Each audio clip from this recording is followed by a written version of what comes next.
ശ്രീനാരായണീയരെ യോഗവിദ്യയിലെ നാണുവിൻ്റെ ഗുരുവായ തൈക്കാട്ട് അയ്യാവു സ്വാമിയുടെ നിർദ്ദേശപ്രകാരവും അതുപോലെ കുറേ കാലമായിട്ടുള്ള നാണുവിൻ്റെ ആഗ്രഹവുമായിരുന്നു ഏകാന്തവാസിയായി തപസ് അനുഷ്ഠിക്കണം. അതിനുള്ള സാഹചര്യമാണ് ഇപ്പോൾ വന്നു ചേർന്നിരിക്കുന്നത്.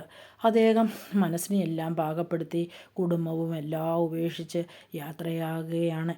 അങ്ങനെ ജനങ്ങളെല്ലാം വസിക്കുന്ന പ്രദേശങ്ങളെല്ലാം കടന്ന് വനമേഖലകളിലൂടെ നടന്ന് അദ്ദേഹം നമ്മുടെ അഗസ്ത്യമുനി തപം ചെയ്ത പുണ്യഗിരിയാണെന്ന് ഉള്ള ആ സ്ഥലത്താണ് എത്തിച്ചേർന്നിരിക്കുന്നത്. അവിടെ ഔഷധ സസ്യങ്ങളും കുറ്റിച്ചെടികളും പറ്റിച്ചേർന്ന് ആകാശചുംബിയായി നിൽക്കുന്ന വലിയ വലിയ മലകളും ഒക്കെ നമുക്കവിടെ കാണാൻ പറ്റും.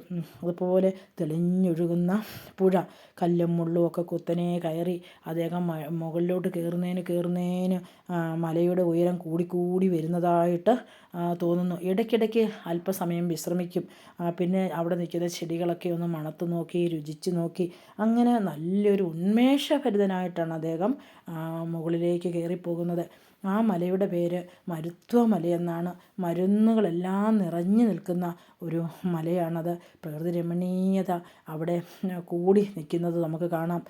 അവിടെ എല്ലാം ചുറ്റും നോക്കുമ്പോഴേക്കും ഒരു ദിവ്യമായ അനുഭൂതി ഒരുക്കി വച്ചിരിക്കുന്നത് പോലെ അവിടെ ഒരു ഗുഹാ തടാകവും നാണുവിൻ്റെ ശ്രദ്ധയിൽപ്പെട്ടു.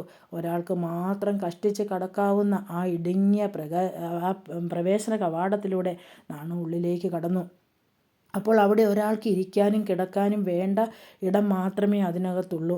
മണൽ വിരിക്കപ്പെട്ട പോലെ കിടക്കുന്ന ആ ഗുഹാതലത്തിലിരിക്കുമ്പോൾ അറബിക്കടലിൽ നിന്നുള്ള കാറ്റിൻ്റെ അലകൾ വന്ന് നാണുഭക്തൻ്റെ മേലാകത്ത് തലോടുവാൻ തുടങ്ങി. അഗസ്ത്യമുനിയുടെ ആഗ്രഹപ്രകാരം നേരത്തെ ഭഗവാൻ ശ്രീകൃഷ്ണൻ ശിശുവായി പിറന്ന പടി പ്രത്യക്ഷപ്പെട്ടിടമെന്ന് ആണ് നമ്മുടെ ഒരു സങ്കല്പം. ആ ഗുഹാതടത്തിന് പിള്ളത്തടമെന്ന പേർ വന്നതും അങ്ങനെ തന്നെയാണ്.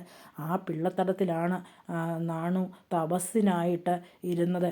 മനുഷ്യനൊന്നും കടന്നു കയറി ചെന്നിട്ടില്ലാത്ത ആ മാമലയുടെ മണ്ടയ്ക്ക് ആ കാനനവാസിയായി ഒറ്റയ്ക്ക് അദ്ദേഹം അന്നത്തെ മനുഷ്യരെ നമ്മളെ മുൻനിരയിലേക്ക് കൊണ്ടുവരാനുള്ള ഒരു ഉപാധി എന്നായിട്ടാണ് അതിനുള്ള ഒരു സൊല്യൂഷൻ തേടിയാണ് അദ്ദേഹം തപസ് ഇരിക്കുന്നതെന്ന് നമ്മൾ ഓർക്കണം. ആ ഗുരുവിൻ്റെ പദാരവിന്ദങ്ങളിൽ നമുക്ക് ഒന്നുകൂടി പ്രണമിക്കാം.